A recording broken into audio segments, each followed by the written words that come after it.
આ કીર્તિ પટેલ ગાળો બોલે છે એનું કંઈક કરો ને. એમ મને ગમે ત્યારે કોઈ પણ માણસ એમ કે પિયુષભાઈ કીર્તિ પટેલ આટલી બધી ગાળો બોલે છે, એને કોઈ કહેવા વાળું નથી. અરે પણ સોલાવાને તમારે એને કેવું છે, એ ગાળો બોલે છે એમાં તમને વાંધો શું છે? અને કયો એવો દૂધે ધોયેલો કે દૂધે ધોયેલી છે કે જે ગાળ નથી બોલતી કે નથી બોલતો? ગાળ માણસ માત્ર બોલે છે. આ કઈ કોઈ શાસ્ત્રોમાં એવું લખ્યું છે કે દીકરીની જાતે ગાળ ન બોલવી? અરે કોઈ પણ બોલી શકે, મજા આવે એ ગાળ બોલી શકે. અને ગાળ જ બોલે છે ને. હવે એમાં છે તો કક્કો બારખડી ને, કઈ મંગળ ગ્રહ ઉપરના તો કોઈ શબ્દો બોલતી નથી. હું કોઈને એમ કહું એ ગોઠણ, એ ખંભા, એ કોણી, એવું હું કહું તો એ શરીરના અવયવોના નામ છે. તો એ કદાચ લ થી ચાલુ કરે છે કે ચ થી ચાલુ કરે છે કે ભ થી ચાલુ કરે છે. ફરક શું પડે એમાં? હાલી હું નીકળ્યા છો? કીર્તિ પટેલની વાહે પડી જવાનું?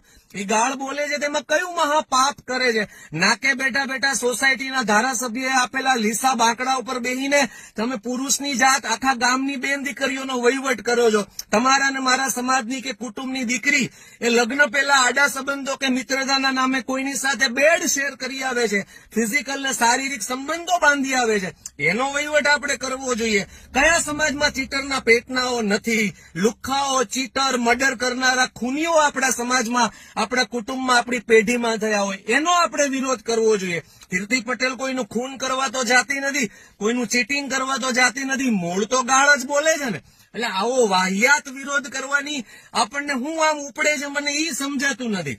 વળી પાછા કોઈ એમ કે પિયુષભાઈ ફોન પરિવાર સાથે બેસીને જોતા હોય અને એમાં પછી વચ્ચે ગાળ આવે તો કેવું ખરાબ લાગે. અરે ઇયરફોન લઈ લ્યો 150 રૂપિયાના, કાનમાં ભરાવી દો એટલે ગાળ સીધી તમારા ભાગે જ આવે. શું કામ તમારે પરિવારને જાહેરમાં સંભળાવી છે?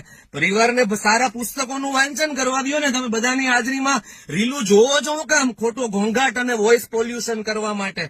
એટલે બધા જ કારણો વાહિયાત છે.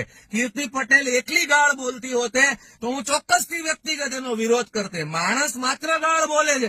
બહુ ઓછા એવા લોકો છે સજ્જનો કે જે છેલ્લે ક્યારે ગાળ બોલ્યા હશે એને યાદ નહીં હોય.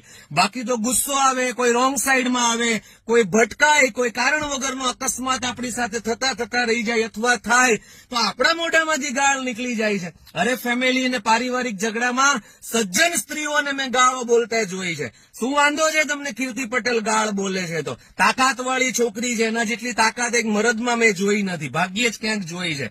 મારે 1000 વખત ગાળ બોલવાનું મને પોતાને મન થાય છે, પણ નથી હિંમત આવતી મારી કેમેરા સામે ગાળ બોલતા. બાકી મારો બાટલો ફાટી જાય છે કોઈ રોંગ સાઈડમાં, કોઈ રોકેટના પેટનો સામો ભેગો થાય ત્યારે. મને એમ થાય કે ભયંકર ગાળ દઈ દઉં, કોમામાં જતો રહી માનસિક રીતે, આટલી મોટી ગાળ આપું, આવું મને થઈ જાય છે. તમને બધાને ગાળ બોલવાની 7 વખત ઈચ્છા થાય છે, બોલતા હશો.